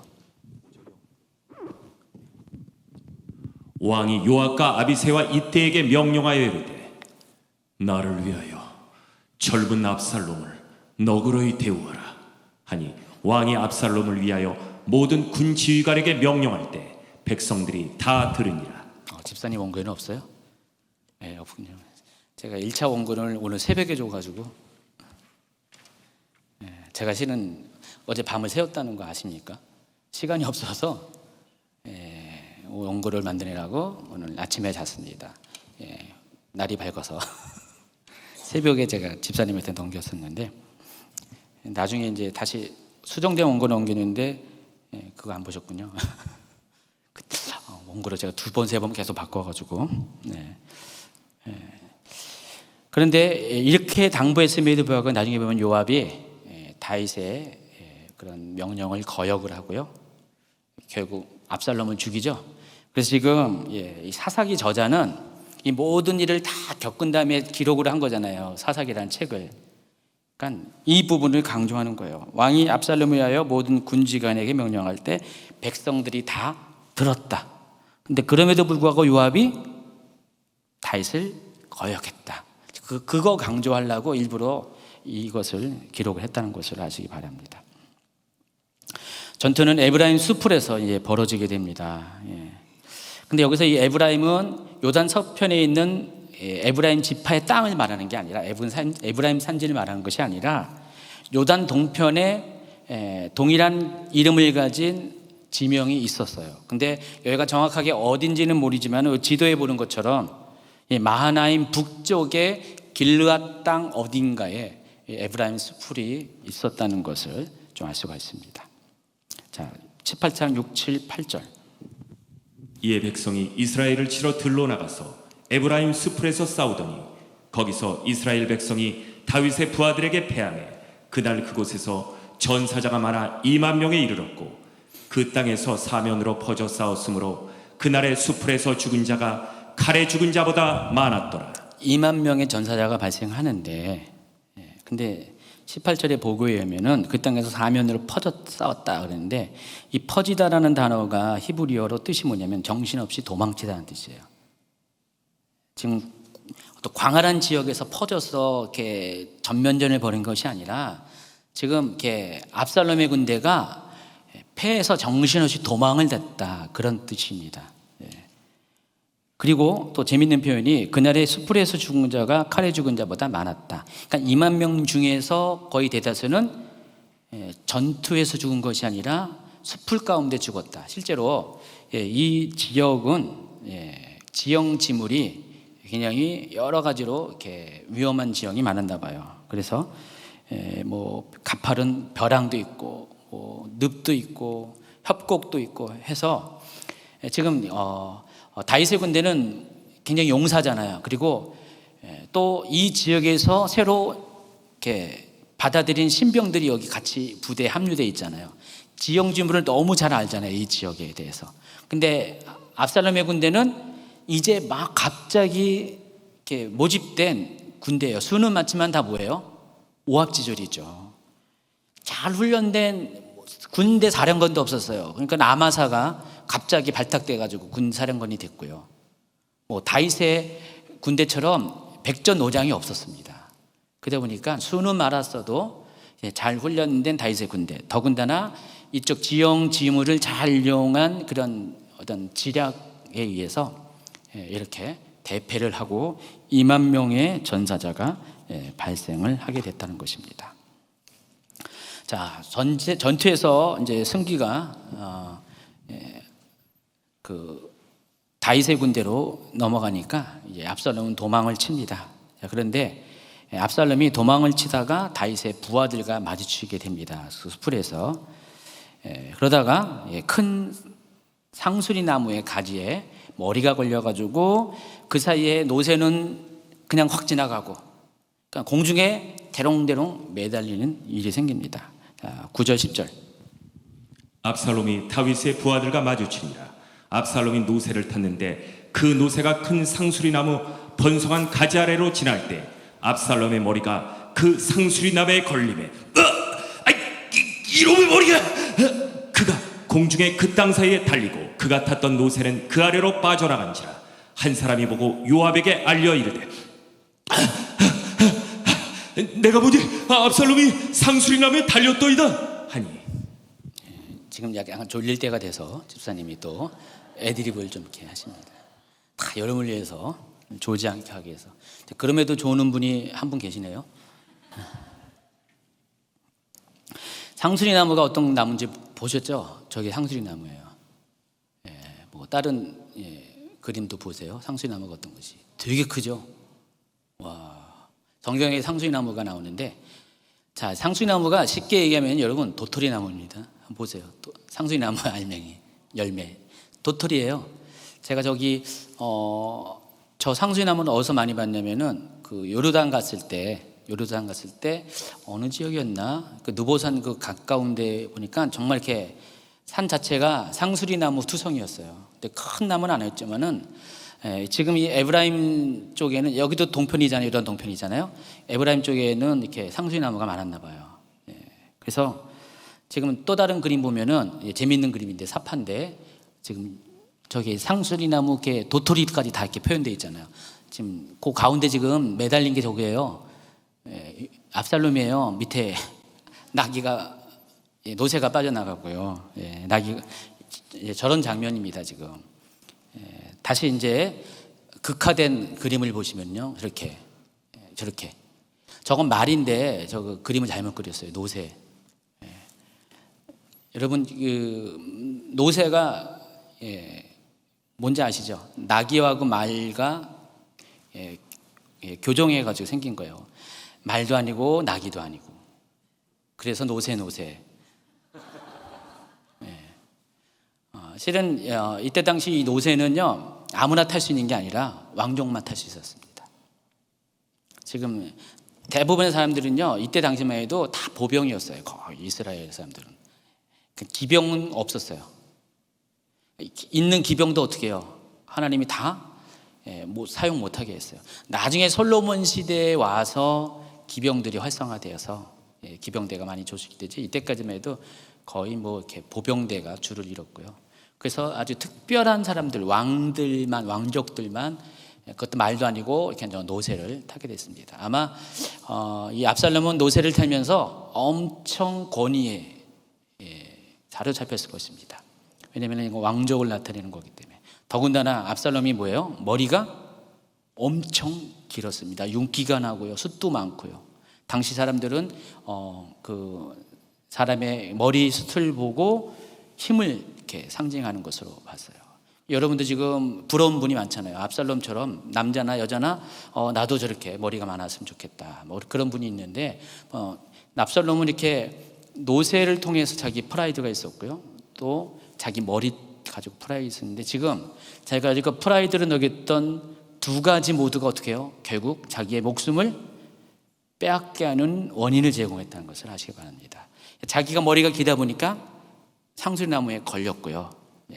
그리고 노새가 가만히 있어야 되는데 자기는 걸어놓고 노새 젊은 노새에서 빠져나가 버려가지고 뭐 어쩔 수 없어요. 머리가 길다 보니까 손도 안 닿고 대롱대롱 매달리는 상황이 되어버렸습니다. 자, 이게 요압에게 보고가 됩니다. 그래서 18장 11절에 보면은 이렇게 요압이 이것에 대해서 이렇게 말합니다. 요압이 그 알린 사람에게 이르되 네가 보고 어찌하여 당장에 쳐서 땅에 떨어뜨리지 아니하였느냐? 내가 너에게 은 10개와 띠 하나를 주었으리라 하는지라. 그 사람이 요압에게 대답하되 내가 내 손에 은 1000개를 받는다 할지라도 나는 왕의 아들에게 손을 대지 아니하겠나이다. 우리가 들었거니와 왕이 당신과 아비새와 이때에게 명령하여 이르시기를 삼가 누구든지 젊은 압살롬을 해하지 말라 하셨나이다. 아무 일도 왕 앞에는 숨길 수 없다니 내가 만일 거역하여 그의 생명을 해하였더라면 당신도 나를 대적하였으리라 하니 요압이 이르되 나는 너와 같이 지체할 수 없다 하고 손에 작은 창 셋을 가지고 가서 상수리 나무 가운데서 아직 살아있는 압살롬의 심장을 찌르니 자! 얘들아 쳐라! 요압의 무기를 든 청년 10명이 압살롬을 에워싸고 쳐 죽이니라. 이렇게 다윗의 그 거듭된 당부에도 불구하고 요압은 압살롬을 죽입니다. 근데 어떻게 보면 요압이 잘 죽였어요, 압살롬을. 아니면 압살롬을 남겨두면 어떻게 되죠? 두고 화군이 될 거고요. 이 압살롬은 이미 그 아버지 다윗에게 그렇게 패륜을 범할 정도로 이미 다윗과의 관계에서 아무리 다윗이 압살롬을 용서할지라도 압살롬 스스로가 다시 되돌릴 수는 없는 상황이 됐습니다. 요압은 너무 잘 알았어요. 압살롬도 알고 다윗도 알았습니다. 그러니까 요압의 선택은 어쩔 수 없었어요. 아무리 다윗이 그렇게 말한다 할지라도 그것이 다윗의 최대 약점이라는 것을 알았기 때문에 다윗은 누구를 위해서? 요압은 누구를 위해서? 다윗을 위해서 압살롬을 죽일 수밖에 없었다는 것입니다. 이런 면에서 보면은 요압은 다윗에게 있어서 충신이죠. 충신 맞습니다. 뒤에 보면은 이제 또 그게 다 전부는 아니라는 것을 알고요. 자, 압살롬이 죽자 요압은 나팔을 불러서 전투를 멈추게 합니다. 더 이상 전쟁을 진행할 이유가 없습니다. 적장이 죽었으니까, 모든 원인 제공자가 죽으니까 전쟁을 멈추게 하고요. 그리고 죽은 압살롬의 시신을 내려서 큰 구덩이에 던져서 거기에다가 매우 큰 돌무더기를 쌓습니다. 이렇게 한 이유가 신명기 21장의 이야기 때문에 그래요. 율법에 뭐라고 했어요? 20절 읽어주세요. 그 성읍 장로들에게 말하기를 우리의 이 자식은 완악하고 패역하여 우리의 말을 듣지 아니하고 방탕하며 술에 잠긴 자라면 그 성읍의 모든 사람들이 그를 돌로 쳐 죽일지니 이같이 네가 너희 중에서 악을 제하라. 그리하면 온 이스라엘이 듣고 두려워하리라. 이 율법대로 지금 압살롬이 지금 방탕한 행동을 한 거였고요. 압살롬이 죽자 그냥 찔러 죽었지만은 그에게 원래 이제 돌로 쳐 죽이면은요 그 죽은 시체에다가 계속 돌로 던져가지고 무더기를 쌓거든요. 그래서 그걸 보고 사람에게 두려움을 주는데 그와 같이 행했다는 것입니다. 그것도 엄청난 큰 매우 큰 돌무더기를 쌓았다 했습니다. 추가적으로 18절에 보면은요 이렇게 이야기가 있어요. 18장 18절. 압살롬이 살았을 때 자기를 위하여 한 비석을 마련하여 세웠으니 이는 그가 자기 이름을 전할 아들이 내게 없다고 말하였음이더라. 그러므로 자기 이름을 기념하여 그 비석에 이름을 붙였으며 그 비석이 왕의 골짜기에 있고 이제까지 그것을 압살롬의 비석이라 일컫더라. 그러니까 압살롬에게는 아들 셋이 있었대요. 그런데 일찌감치 죽었나 봐요. 그래서 압살롬이 평소에 자기가 죽으면은 자기를 위해서 이렇게 비석 세워줄 사람이 없다 해서 미리 자기가 살아있는 동안에 비석을 세웠는데 어디에 세웠냐? 왕의 골짜기에. 제가 왕의 골짜기를 안 가봤는데 그래서 확인을 못했는데 사사기에 기록할 때마다 있었대요. 사람들이 이걸 가리켜서 압살롬의 기념비라고 불렀습니다. 근데 그만큼 이 압살롬은요 굉장히 이 프라이드가 강한 사람이었습니다. 자기 일을 위해서 자기가 기념비를 원래 후대 사람들이 세워두는 건데 자기를 위해서 기념비를 세웠습니다. 한편 이 사독의 아들 이 아히마아스는요 압살롬이 죽자마자 이 기쁜 소식을 누구한테? 다윗에게 알려주기 위해서 자기가 이 소식을 전하는 자로 세워달라고 요압에게 간청을 합니다. 근데 요압이 딱 생각해 보니까 아히마아스의 마음은 아는데 다윗을 너무 잘 아는 요아스는 가봤자 좋은 소리 못 듣는다는 것을 알았어요. 그래서 어떻게 해요? 아히마아스는 가지 말고 대신 전혀 상관없는 구스 사람, 보통 에디오피 사람이라고 이렇게 번역을 하지만은 이때 당시에는 누비아 사람을 말한 겁니다. 그 이집트 바로 밑에 누비아라는 땅이 있는데 그 누비아 사람을 대신해서 소식을 전하는 자로 보냅니다. 그런데 이 아히마아스가 계속 졸라대는 거예요. 아니라 자기가 알려줘야 된다. 왜냐하면 이게 뭐예요? 기쁜 소식, 굿뉴스, 복음이기 때문에. 뭘 생각합니까, 여러분? 마라톤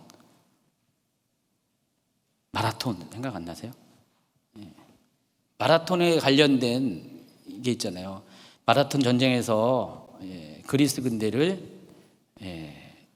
군대가 페르시아 군대를 이기고 나서 이 마라톤에서 이 아테네까지 40.195km를 한 병사가 달려와서 죽고 나서 우리가 승리했다고 전하고 나서 곧바로 죽었잖아요. 생각 안 나세요? 생각 안 나면 할 수 없고요.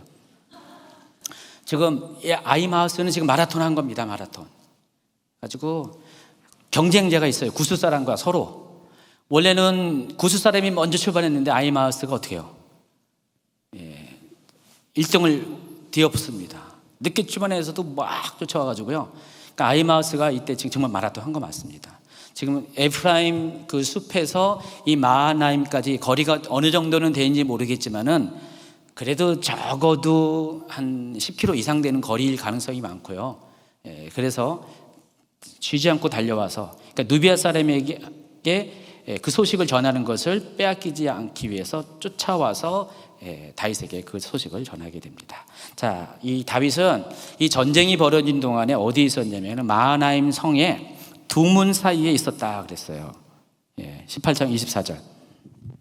때에 다윗이 두 문 사이에 앉아 있더라. 파수꾼이 성문 위층에 올라가서 눈을 들어보니 어떤 사람이 홀로 달려오는지라. 파수꾼이 외쳐 왕께 아뢰매 왕이 이르되 그가 만일 혼자면 그의 입에 소식이 있으리라 할 때 그가 점점 가까이 오니라. 파수꾼이 본즉 한 사람이 또 달려오는지라.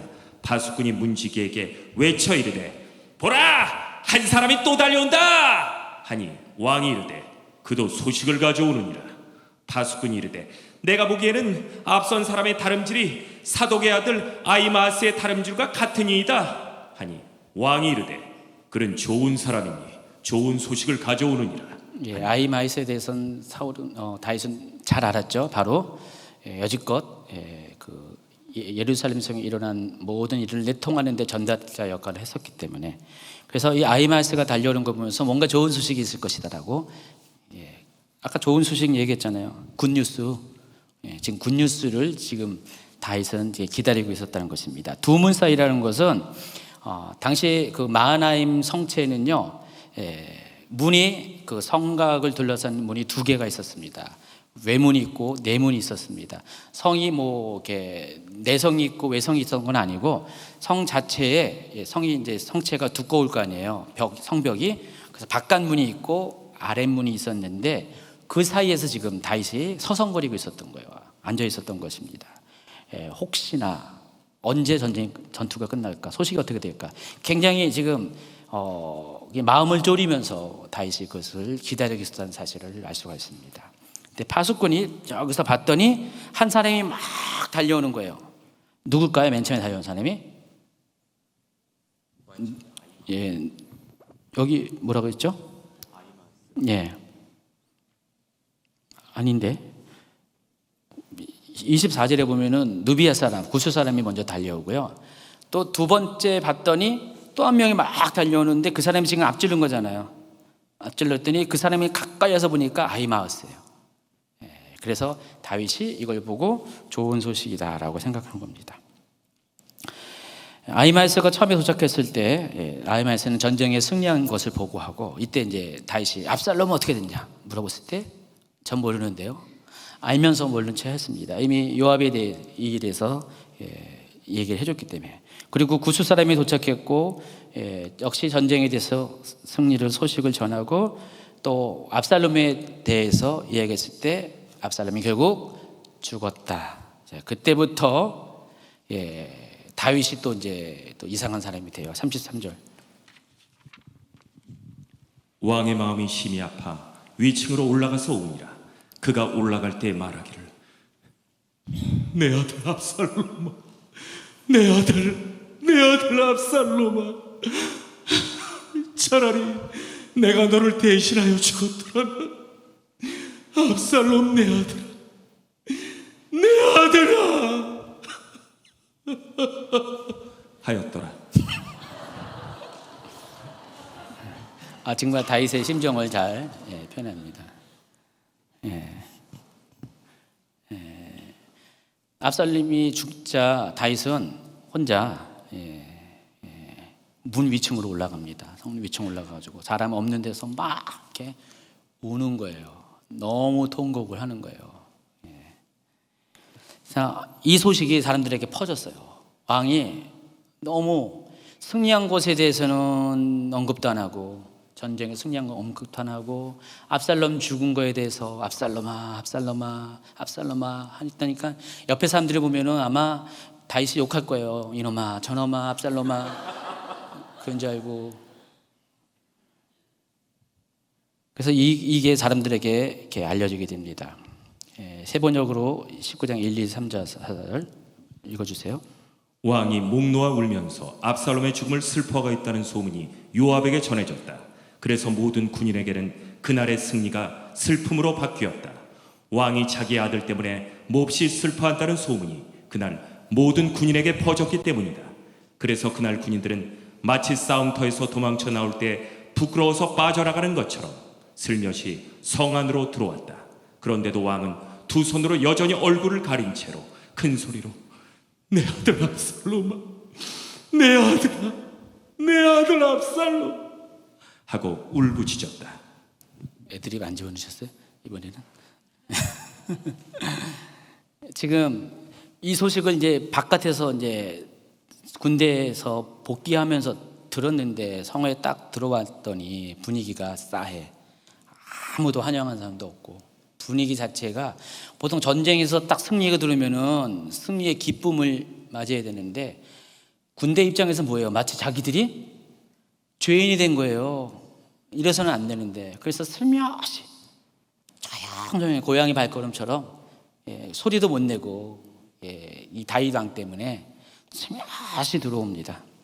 그런데도 이 다윗 왕은 신경도 안 쓰고 계속해서 이때까지 압살롬아 계속 울고 있는 거예요. 자, 이게 계속되니까 이 모습을 본 요압이 참지 못해서 가만히 있어서는 안 되겠다는 생각이 들었습니다. 이 상태로 놔두면 어떻게 돼요? 뭔 일이 생길 것 같아요. 지금 백성들이 수군수군 되는 거예요. 군대들이. 아니 저 왕은 우리가 목숨을 다해서 이렇게 전쟁에서 나가서 승리했는데 아니 그 자기를 힘들게 하고 이 나라를 이렇게 내란에 빠지게 하는 그 압살롬에 대해서는 슬퍼하고 우리에 대해서는 관심도 없어. 좀 왕이 미친 거 아니야? 해도 너무하는 거 아니에요? 술렁술렁 했을 거 아니에요? 여러분도. 하니까 이 요압이 이 상황 가운데 어떻게 합니까? 5절, 6절, 7절. 마침내 요압이 집으로 왕을 찾아가서 항의하였다. 임금님, 모든 부하가 오늘 임금님의 목숨을 건지고 임금님의 아들들과 딸들의 목숨을 건지고 모든 왕비의 목숨과 후궁들의 목숨까지 건져드렸습니다. 그런데 임금님께서는 오히려 오늘 부하들을 부끄럽게 만드셨습니다. 임금님께서는 어찌하여 임금님을 반역한 무리들을 사랑하시고 임금님께 충성을 바친 부하들은 미워하시는 겁니까? 우리 지휘관들과 부하들은 임금님께는 있으나 마나한 사람들입니까? 임금님께서는 오늘 임금님의 본심을 드러내셨습니다. 차라리 오늘 압살롬이 살고 우리가 모두 죽었더라면 임금님께서는 더 기뻐하셨을 것입니다. 그렇지 아니하시다면 이제라도 일어나 밖으로 나가셔서 임금님의 부하들을 위로의 말로 격려해 주십시오. 제가 주님의 이름을 걸고 맹세하지만 지금 임금님께서 밖으로 나가지 않으시면 오늘 밤에 한 사람도 임금님 곁에 남아있지 않을 것입니다. 그러면 임금님께서는 젊은 시절부터 이제까지 당한 그 모든 환난보다도 더 무서운 환난을 당하실 것입니다. 무서운 말을 했습니다, 요압이. 근데 제가 보건대 아마 이 상황에서 요압은 왕과 신하로서의 얘기한 게 아닐 것 가능성이 많습니다. 삼촌과 조카의 입장에서 삼촌 아마 그랬을 것 같아요, 그렇죠? 뭐 그럴 수가 있냐고 지금 상황이. 지금 이 정도의 상황이면은 개인적인 상황 가운데서 말했을 가능성이 많습니다. 그러니까 말을 아주 직접적으로 적나라하게 말을 합니다. 그러니까 요압이 보기에는 지금 나라도 나라지만은 자기 삼촌이 너무 정신을 못 차리니까 잘못하면은 또 왕권이 흔들릴 수 있다는 생각이 들어서 국가적인 차원, 신화적인 차원, 더불어서 개인적인 차원에서 가족의 차원에서 이런 말을 서슴없이 합니다. 자, 이 말을 하니까 다윗이 갑자기 정신이 번쩍 들었습니다. 7절의 얘기를 들어보니까 다윗이 정신을 번쩍 차립니다. 여러분 이렇게 정신 못 차릴 때는요 이렇게 직설적인 얘기를 해주는 것도 좋아요. 가끔 가다가 너무 이렇게 느긋하고 나긋나긋하고 그냥 상처 줄까봐 아무 말 못하는 게 다 좋은 건 아닙니다. 그래서 여러분 필요할 때는 이 말 하시기 바랍니다. 근데 저는 그래도 잘 못해 이런 거를 저 개인적으로는요. 다윗 정도는 아니에요. 근데 잘 못했는데 누구는 잘 하시더라고요. 어떨 때는 막 이렇게 요압처럼 말할 때가 있어요. 실은 정신이 벌쩍 나죠. 혹시 그분이 여러분이 정신 번쩍 나게 이야기해 주면은요, 여러분 이렇게 상처로 받지 말고요, 그냥 감사로 받고 정신이 번쩍 나서 다시 심기 일전하시기 바랍니다. 이런 면에서 요압은요 상당히 충성스러운 신하였던 건 맞습니다. 그래서 이 말을 듣고 나서 8절 왕이 일어나 성문에 앉으매 어떤 사람이 모든 백성에게 말하되 왕이 문에 앉아 계신다 하니 모든 백성이 왕 앞으로 나아오니라. 이스라엘은 이미 각기 장막으로 도망하였더라. 여기 왕이 문에 앉았다라는 말은 어떤 뜻이냐면은 당시 이제 고대 사회에서는요 이때만 해도 사람들이 모이는 장소가 바로 성문 앞이었습니다. 지금도 이제 그 옛날에 이런 도읍지에 성읍에 그런 유적지를 가면은요 성문 앞에 가면은 사람들이 모여서 활동할 수 있는 그런 터들이 있습니다. 실제로 이제 그런 것들이 있어요. 제가 이제 몇 군데 이제 그런 가봤더니 실제로 그런 구조들로 돼 있어요. 돼 있어가지고 사람들이 거기서 토지 거래도 거기서 합니다. 뭐 유럽 같은 데는 그리스에는 그게 아고라였잖아요. 아고라. 그런 광장에서 모든 것이 이루어지는 것처럼, 그러니까 일반 사람들이 모여서 모든 중요한 어떤 이렇게 행정 처리하는 거, 또 문화 활동하는 거 이런 것들이 다 성문 앞에서 이루어졌습니다. 그리고 왕들도 이때 당시는 이제 소왕국이니까 도시국가니까 왕들도 백성들을 만나기 위해서는 성문 앞에 나아가서 거기 왕을 위해서 앉아있는 만들어 놓은 자리가 있어요. 거기에 앉아있으면 백성들이 나와서 거기서 왕에게 자기 필요한 얘기를 하고 재판을 받고 그래요. 여러분 사사시대 보면은 사사 드보라가 그와 같이 했다는 기록들이 나와 있어요. 지금 왕이 지금 그렇게 성문 앞에 나와서 이제 정신을 차리고 백성들의 얘기를 들어주기 시작했다. 성문에 나와 있으니까 사람들이 다 봤을 거 아니에요. 소문이 쭉쭉 퍼져나가서 왕이 정신을 차렸대. 이젠 더 이상 압살롬 이렇게 슬퍼하지 않고 정신을 차렸대. 그 얘기를 하고 있다는 것입니다. 자, 한편 이 압살롬이 살았던 이스라엘 지파 모든 사람들은요, 압살롬이 죽으니까 생각을 이제 하는 거예요. 그럼 우리 어떻게 해야 되지 이제는? 그래서 그들이 막 모여서 의논합니다. 서로 논쟁하면서 어차피 압살롬이 있었기 때문에 왕이 계승권자인 압살롬 때문에 우리가 그를 따랐는데 그가 죽으면 우리가 어떻게 해야 되지? 다시 다윗 왕에게 우리가 돌아가야 되지 않냐. 여기 보면은 9절 10절 한번 읽어주세요. 이스라엘 모든 지파 백성들이 변론하여 이르되 왕이 우리를 원수의 손에서 구원하여 내셨고 또 우리를 블레셋 사람들의 손에서 구원하셨으나 이제 압살롬을 피하여 그 땅에서 나가셨고 우리가 기름을 부어 우리를 다스리게 한 압살롬은 싸움에서 죽었거늘 이제 너희가 어찌하여 왕을 도로 모셔올 일에 잠잠하고 있느냐 하니라. 자, 이 내용을 쭉 보면은 다윗은 이때까지만 해도 계속 마하나임에 머물렀고요.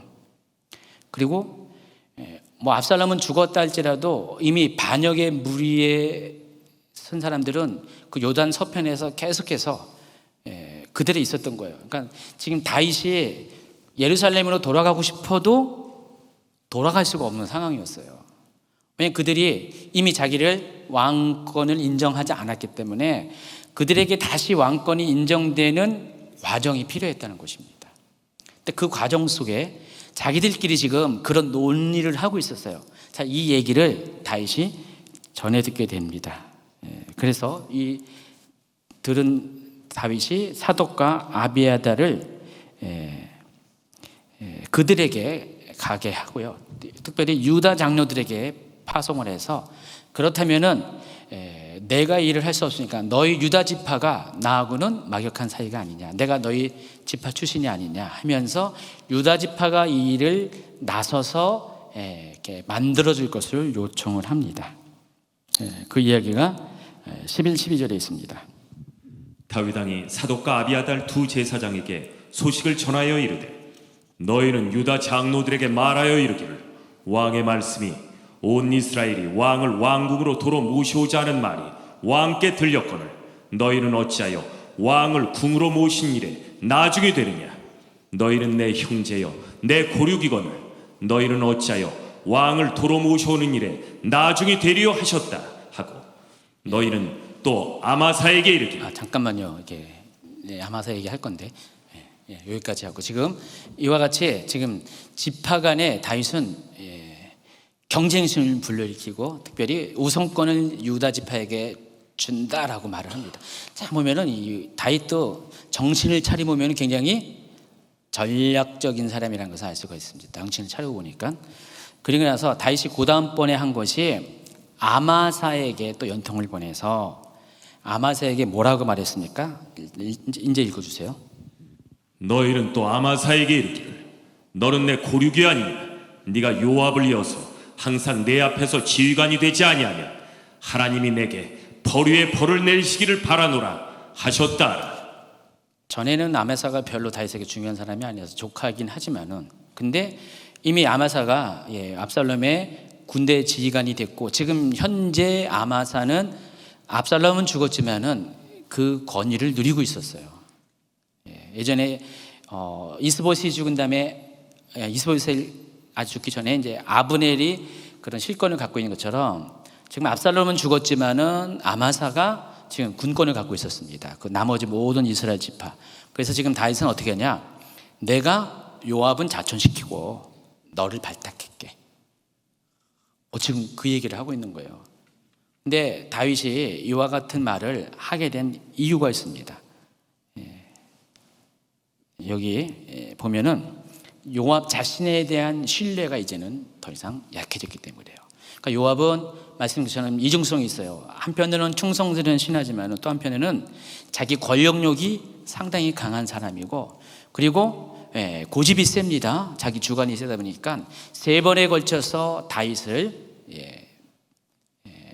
거역을 했습니다. 첫 번째 아브넬을 죽이는 사건. 다윗의 보고 없이 아브넬을 죽였죠. 또 한 가지는 뭐였죠? 아까? 압살롬을 죽였고요. 그리고 3번째가 아까 압살롬이 죽은 다음에 다윗이 정신을 못 차리니까 와가지고 삼촌 하면서 겁박을 해버렸잖아요. 그 덕에 정신을 차렸지만은 다윗이 그 말에 정신을 차린 것도 정신을 차린 거지만은 이 요압이 하는 모습을 보니까 내가 약해서는 안 되겠다라는 생각을 할 가능성이 많습니다.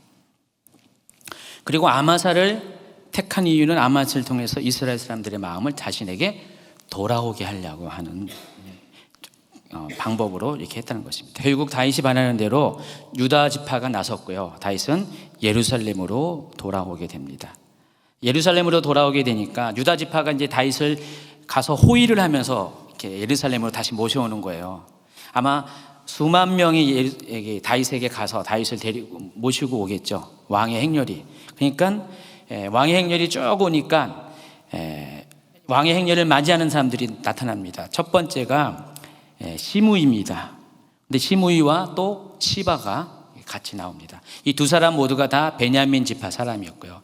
아까 지난번에 말씀드린 시므이는 다윗이 피난 갈 때 다윗을 막 저주했던 사람입니다. 이때도 아비새가 시므이를 죽여야 된다고 했는데 다윗이 놔뒀어요. 근데 시므이가 나와가지고 용서를 구하면서 거꾸로 반대적인 행동하니까, 그러니까 이 아비새 입장에 보니까 그때도 그랬는데 시므이가 거꾸로 하니까 어떻게 해요? 열받죠. 그래서 21절 읽어주세요. 19장 21절.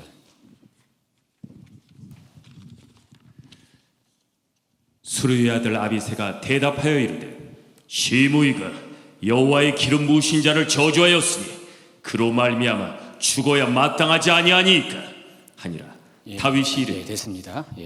그러니까 시므이가 막 화를 냅니다. 아브새가 화를 내서 시므이를 죽여야 된다고 했습니다. 근데 다윗이 그럼에도 불구하고 시므이 죽이는 것을 허락하지 않고 내가 죽지 아니하니라 하고 맹세까지 합니다.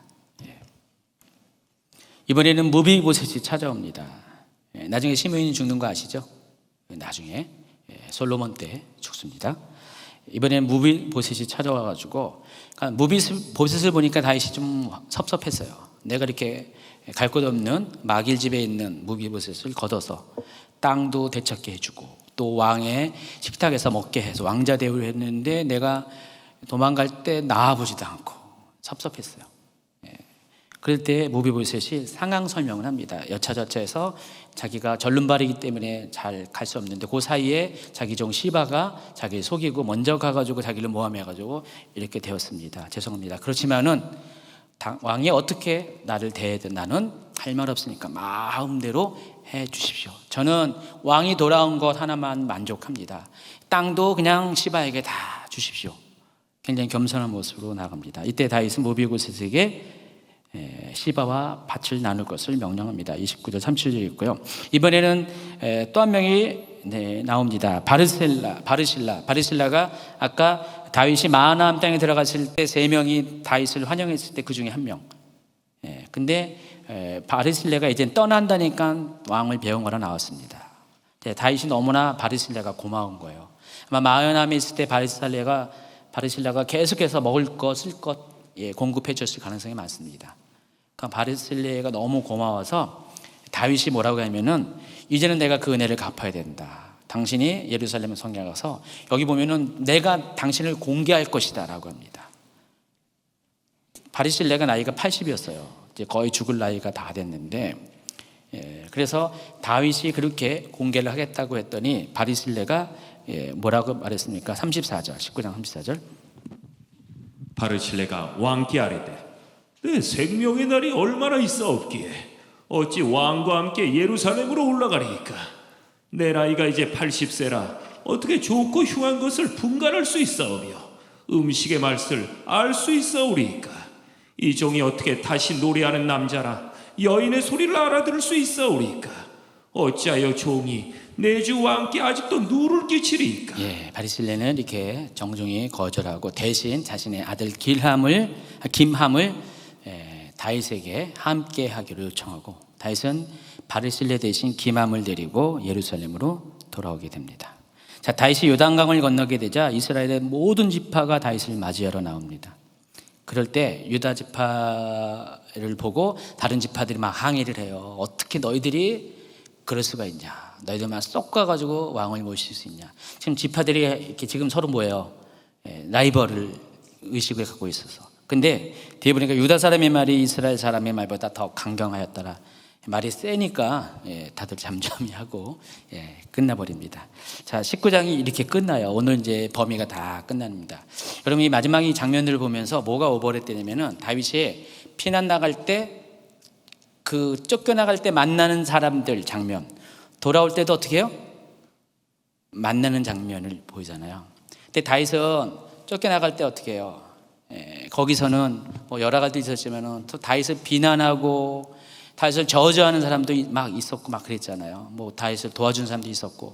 근데 하나님께서 돌아올 때는 어떻게 돼요? 모든 사람들이 어떻게 해요? 환영하고 또 다윗에게 용서를 구하면서 왕의 귀환을 다 웰컴, 환영하고 있습니다. 하나님께서 여러분 인생 가운데 여러분이 다윗처럼 하나님 나라의 왕권을 가진 사람인데 왕은 이렇게 우여곡절이 많습니다. 하인은 별론데 별로 우여곡절이 없는데 왕은 이렇게 우여곡절이 많습니다. 왕이기 때문에. 근데 여러분이 때로 이렇게 왕권을 잃어버리고 이렇게 다윗처럼 피난 생활을 한다 할지라도 하나님이 여러분 다시 회복할 때 돌아올 때는 어떻게 해요? 모든 것에 대해서 갚아주시고 또 모든 입을 통해서 여러분을 칭찬하고 또 여러분을 선대하는 일들을 다시 회복시켜 주신다는 것입니다. 하나님께서 여러분을 하여금 지금 다시 왕권을 회복하고자 하는 여러분에게 이와 같은 인생 가운데 하나님의 선대하심이 있기를 바랍니다. 우리는 다 실패한 왕이 아닙니다. 우리는 성공한 왕이고 다시 회복한 왕입니다. 그와 같은 왕의 권세가 여러분의 있기를 예수는 축원합니다. 오늘 약간 3분 정도 늦었는데요. 오늘 이렇게 범위가 무려 22페이지입니다. 굉장히 많은 양을 했고요.